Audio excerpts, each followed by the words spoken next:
Moscow switches to crisis mode after Trump's Iran threats. Russia is getting nervous about Donald Trump's trigger finger, and it shows.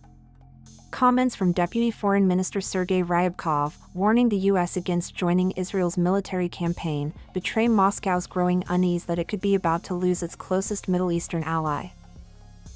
Russia has strong ties with Iran, which have deepened since the Kremlin's invasion of Ukraine.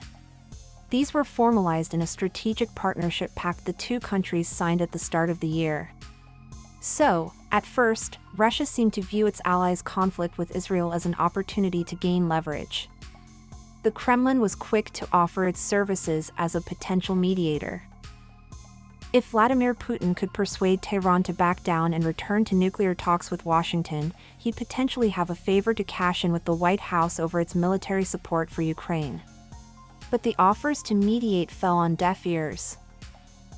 And with Mr. Trump threatening to assassinate Iran's supreme leader, Moscow has switched to crisis mode, fearful of losing its second key regional ally in 6 months after the fall of the Assad regime in Syria. Russia's spy chief Sergei Naryshkin called the situation critical.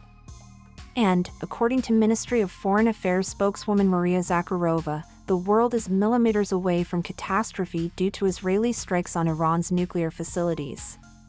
It's quite the spectacle. A country that's been waging war on its neighbor for more than 3 years is now urging others to show military restraint. That's because U.S. involvement poses serious consequences, not just for Iran, but for Russia too. But none here would be drawn on what Moscow would do if Trump does bomb Tehran.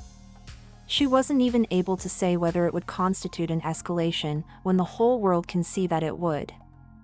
That's because Russian officials are in an unfamiliar position, caught between a longtime ally and the country whose affections they're courting. Hence the reluctance to directly criticize Trump.